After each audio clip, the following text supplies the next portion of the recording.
Hi everyone, this is 7.3a, number 14. I wanted to say a little bit about how to go about solving it. This is a regular truth table, and for a regular truth table, we only want to put a truth value under a logical operator like an arrow or a dot or one of the others. We don't want to put one under one of the letters unless it's a standalone statement variable. Anyhow, I also recommend that instead of going across, you can see there's going to be 1, 2, 3, 4 truth values going across, but instead of going across and doing that on each row, do it vertically. That saves you time and effort in figuring things out.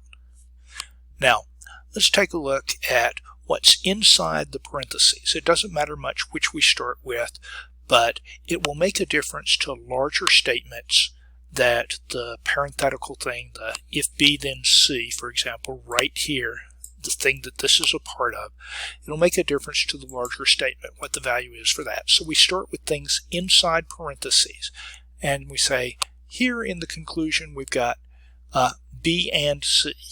And we look over here and we see a column for B and a column for C. Now, we know that's a conjunction, and the only time a conjunction is true is when both of them are true. So we can see that it'll be true over here. It'll be true on the first row. Ooh, we've got all this empty space that we've got to fill up. It's going to be false on the second row. In fact, if you go down, you'll find that you don't find it true again until whatever this is. Is that the fifth row? And all the other ones has one or the other or both of them being false. So we can fill that in. False. False. False.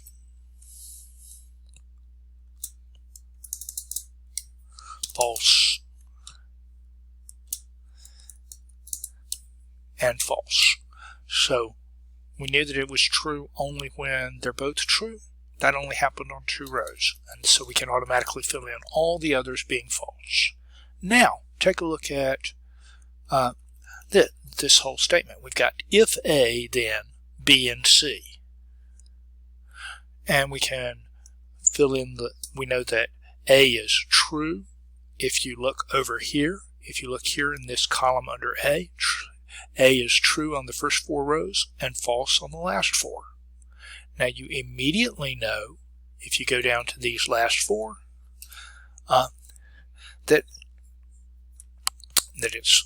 that this arrow here is going to come out true.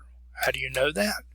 Because you have a false antecedent, and when you have a conditional with a false antecedent, it's always true, whether the consequent is true or false. And what about the first 4? On the first 4, you know that a conditional with a true antecedent is going to be true when the consequent is true, like on the first row,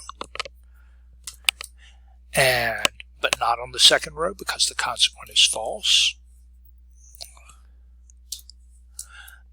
Not on the third row because the consequent is false. Not on the fourth row because the consequent is false. Now, what about if B then C? Inside the parentheses in the premise. Well, we know that a conditional is true whenever, or let's put it the other way around. A conditional is false only when the antecedent is true and the consequent is false. Now we see that happens on the second row. We'll pull those back over. So it's false there on the second row.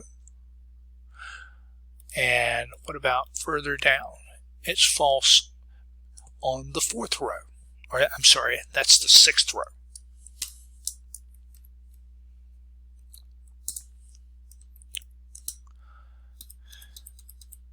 And what about all the rest?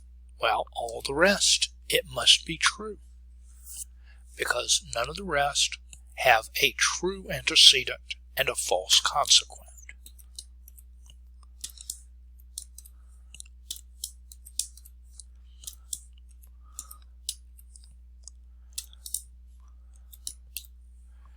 Okay. Now we have a bunch of trues in the consequent and only 2 falses. So if we're going to try to find what this bigger conditional is, this if A then, if B then C, all we need to do is we need to find out where A is true, and it's true on the first 4 rows. So the only time we need to worry about it is if it's false in the consequent over here on those rows. It's false on this row. So let's pull those back. False on this row, so it's going to be false. And is there anywhere else? And the answer is no. Everywhere else where there's a false in the consequent, everywhere else it's false. It's either true in the everywhere else that it's false in the consequent, that's only one other place. It's also false in the antecedent, and so that ends up being a true conditional. And you just fill this in, just kind of mechanically. Just go through it and fill it in according to the rules. And there you're done with the truth table. We check the truth table now, and we see something that says valid or invalid.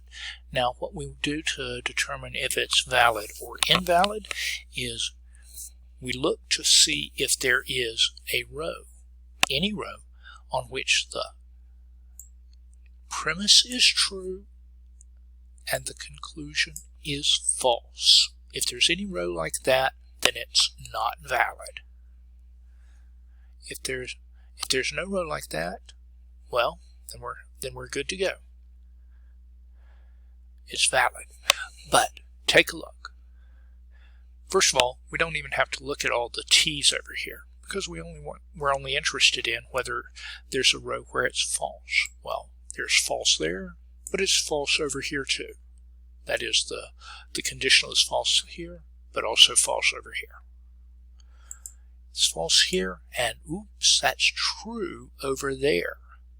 So it looks like there's a case of a true premise and a false conclusion. Is there anywhere else? Oops, next line. Yep, true premise, false conclusion. And no more false premise, no more false conclusions. So that's it. But you've got 2 rows with a true premise right here and right here, and a false conclusion here and here. So we know that it's invalid, and we click on invalid, and we get the correct answer, that our result is correct. Those rows show the argument is invalid, the premises are true, and the conclusion is false. So, we've done it. Thanks for your time.